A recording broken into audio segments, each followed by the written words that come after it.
नमस्कार, इन फ्यूटुरो के YouTube channel में आपका स्वागत है।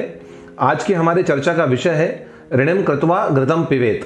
ये एक बहुत फेमस श्लोक है जो आप लोगों ने सुना होगा कि यावत जीवेत सुखम जीवेत, यावत जीवेत सुखम जीवेत, ऋणम कृत्वा घृतं पिबेत। ये ऋषि चार्वाक हुए हैं एक, जो कि नास्तिकवादी कहे जाते हैं, जिनका भगवान के अस्तित्व में या किसी सुपरनेचुरल पावर के एग्जिस्टेंस में कोई भरोसा नहीं है। और उनका कहना है कि आत्मा ही शरीर है और शरीर ही आत्मा है, और शरीर, चूंकि शरीर नश्वर है, जब तक आप जी रहे हैं तब तक इतना जिए, खुल के जिए और जितना हो सके भौतिकवादी बनिए, चीजों का उपभोग कीजिए, वस्तुओं का उपभोग कीजिए, क्योंकि मरने के बाद में किसी को नहीं मालूम है कि स्वर्ग है या नर्क है।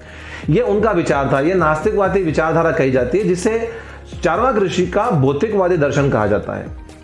कुछ सबका इनको फॉलो भी करता है, और विशेषकर आज की जो यंग जनरेशन है वो इस दर्शन पे चलती है। परंतु ये दर्शन कितना सही है या कितना गलत है, ये एक व्यक्तिगत निर्णय है, क्योंकि ये नास्तिकवादी दर्शन है। जो लोग भगवान के अस्तित्व पर विश्वास करते हैं वो इस दर्शन को नहीं मानते हैं। बात यहाँ पर दर्शन शास्त्र की नहीं हो रही है, नहीं, हम लोग अध्यात्म की चर्चा कर रहे हैं। हमारा विषय है वित्त, फाइनेंस और अर्थशास्त्र और अर्थव्यवस्था।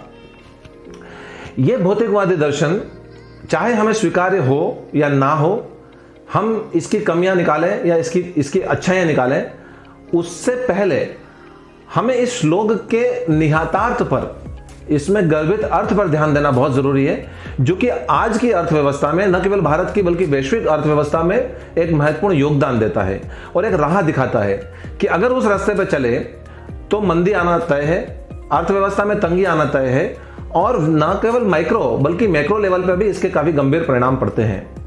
तो ऋणम कृत्वा घृतं पिबेत, इसका मतलब यह होता है कि कर्जा करो और घी को पियो। तो चार्वाक का भौतिकवादी दर्शन कहता है कि आपको जिंदगी खुल के जीना है और आप कर्जा कीजिए और चाहे लोन लेके घी पीजिए और मर जाइए। परंतु भारतीय दर्शन शास्त्र जो है, हिंदुस्तानी दर्शन शास्त्र जो है, हिंदुस्तान का जो अर्थशास्त्र है, वो इसका बिल्कुल विपरीत कहता है।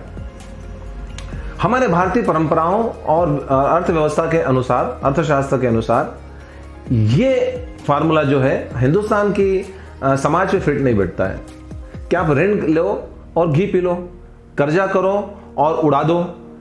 ये एक साउंड अर्थव्यवस्था जो होती है, साउंड इकोनॉमी जो होती है, सुदृढ़ अर्थव्यवस्था जो होती है, उसका बिल्कुल विपरीत है, और हमें इसको कभी भी नहीं करना चाहिए। कर्जा करके घी पीने का मतलब यह है कि आपने लोन लिया, आपने ऋण लिया और ऋण लेके उसको गैर उत्पादक वस्तुओं में उड़ा दिया। अब गैर उत्पादक और उत्पादक वस्तुओं में क्या अंतर है? मान लीजिए आप लोन लेते हैं, आप कर्जा करते हैं, और लोन लेकर उस कर्जा करके आप कोई प्लॉट या मकान खरीदते हैं। मकान खरीद के यानी संपत्ति खड़ी कर रहे हैं। संपत्ति खड़ी करने के बाद में आप उस संपत्ति से और अधिक धन कमाएंगे। फिर उस धन को आप फिर अपने प्रगति में, परिवार और समाज की प्रगति में फिर लगा देंगे, और उससे होने वाली आय से आप सरकार को कर देंगे। तो ये एक डेवलपमेंटल एक्ट हुआ, एक प्रगतिशील कार्य हुआ कि आपने और अधिक तरक्की करने के लिए ऋण लिया।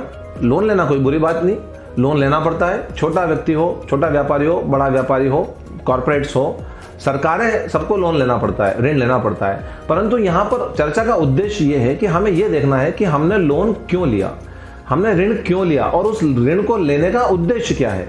क्या उस ऋण के लेने का उद्देश्य केवल कंजम्पशन है? क्या केवल हम उपभोग के लिए लोन ले रहे हैं? मान लीजिए कि हमने लोन लिया और लेके बाद हम पूरे परिवार समेत घूमने चले गए, 15-20 दिन 25 दिन तक हम बाहर घूमे फिरे और हमने पैसा उड़ा दिया और घर आ गए। उसके बाद में किस्तें तो हमें हमारी आय से ही भरना है ना। और अगर मान लो हमने कंजम्पशन के लिए लोन लिया केवल, और अधिक उत्पादक वस्तुओं के लिए लोन नहीं लिया, तो फिर आने वाले समय में उसकी जो किस्तें चुकाई जाएगी वो हमारे आने वाली आय में से चुकाई जाएगी, और उन किस्तों को चुकाने के लिए फिर हमें हमारे दैनिक उपभोग की आवश्यकताओं में कटौती करना पड़ेगी। तो हमें पहले यह देखना है कि हम कर्जा जो कर रहे हैं, हम जो लोन ले रहे हैं, वो किस उद्देश्य के लिए लोन लिया जा रहा है। मान लीजिए अगर आप व्यवसाय स्थापित करते हैं लोन लेकर, या अगर आप कोई रियल एस्टेट बनाते हैं, संपत्ति बनाते हैं अगर आप लोन लेकर, तो उससे आपको भविष्य में और अधिक आय होने की संभावना है। जिस ऋण से भविष्य में और अधिक आय होने की संभावना है, जिससे परिवार की तरक्की होती है और आपकी आर्थिक स्थिति सुदृढ़ होती है भविष्य में, वो लोन लेना उत्पादक कहलाता है, प्रोडक्टिव लोन होता है वो। और जिसको केवल आप कंजम्पशन करते हैं, जिसको खा पीकर उड़ा के और अपन सो जाएंगे और बाद में किस्तें भरना पड़ेगी, उसको गैर उत्पादक बोलते हैं। तो भारतीय दर्शन शास्त्र के हिसाब से और भारतीय प्राचीन अर्थव्यवस्था के हिसाब से हमें हमेशा यह सिखाया जाता है कि उतना ही खर्चा कीजिए जितनी हमारे में कुव्वत है, जितनी हमारी क्षमता है। इसीलिए कहा गया है कि चादर देखकर पांव पसारना। हमें यह नहीं सिखाता है कि ऋणम कृत्वा घृतम पिबेत, कि लोन लेकर और घी पी जाओ। हमें यह सिखाया जाता है कि जितनी चादर हो उतने पैर पसारो। मतलब पहले आप कमाइए, कमाने के बाद में आप बचत कीजिए, बचत करने के बाद में आप खर्चा कीजिए, और जहां तक हो सके खर्चा प्रोडक्टिव उत्पादक वस्तुओं में कीजिए, उत्पादक कार्यों में कीजिए, ताकि आपको और अधिक आय की प्राप्ति हो सके। और कुछ पोर्शन जो है खर्चे का वो दैनिक उपभोक्ता की आवश्यकताओं में लगाइए। यानी लग्जरियस लाइफ जो होती है, लेविश लाइफ जो होती है, उसमें लोन लेके खर्चा करना हमारे भारतीय अर्थव्यवस्था में प्रतिबंधित है। तो ये जो नियम है न केवल एक व्यक्ति के लिए लागू होता है, परंतु एक परिवार, समाज और देश के लिए भी लागू होता है। सरकारें भी अगर ऋण लेती है, लोन लेती है, तो देखना पड़ेगा कि किन वस्तुओं में या किन मदों में उस लोन को खर्चा किया जाता है और किस प्रकार से किया जाता है। तो यदि लिया जाने वाला लोन उत्पादक कामों में आ रहा है तो वो स्वीकार्य है और वो स्वागत योग्य है, और अगर लिए जाने वाला लोन अनुत्पादक कार्यों में लिया जा रहा है तो वो गैर उत्पादक है और उससे बचना चाहिए। हमने देखा है कि आज की जो युवा पीढ़ी है, या जो आज क्रेडिट कार्ड का जो कल्चर है, लोन लेकर खर्च करने का जो कल्चर है, ये क्या करता है मालूम है कि लोन लेकर कृत्रिम मांग को पैदा कर देता है। जब लोन लेता है व्यक्ति, जब उसके पास में परचेसिंग कैपेसिटी आ जाती है तो वो बाहर जाके वस्तुएं खरीदने लगता है। उस समय वो ये नहीं देखता कि मैं उत्पादक वस्तु खरीद रहा हूं या गैर उत्पादक वस्तु खरीद रहा हूं। उससे मुझे भविष्य में रिटर्न मिलेगा या मैं केवल खर्चा कर दे रहा हूं। व्हीकल लिया, मोटरसाइकिल ली, गाड़ी ली, अगर अपनी कैपेसिटी से ज्यादा की ली, इसका मतलब है कि आप गैर उत्पादक कार्यों में खर्चा कर रहे हैं। अगर आपके परिवार में 4 व्हीलर की आवश्यकता है और आपने 4 व्हीलर लिया है और अपनी कैपेसिटी और क्षमता के अनुसार लिया है, तो वो गैर उत्पादक नहीं हुआ। परंतु अपनी क्षमता से बड़ी गाड़ी और काफी महंगी गाड़ी अगर आपने ली है तो वो गैर उत्पादक की श्रेणी में आता है। तो आपको यह देखना पड़ेगा कि किन वस्तुओं से आपको भविष्य में होने वाली आय होने वाली है, या कौन सा खर्चा आपके लिए निहायत जरूरी है, उन्हीं वस्तुओं के लिए लोन ले। और ये जो क्रेडिट कार्ड का जो कल्चर है, कृत्रिम मांग जो पैदा करता है, कृत्रिम मांग पैदा करने से इकोनॉमी में, अर्थव्यवस्था में कृत्रिम बूम आता है।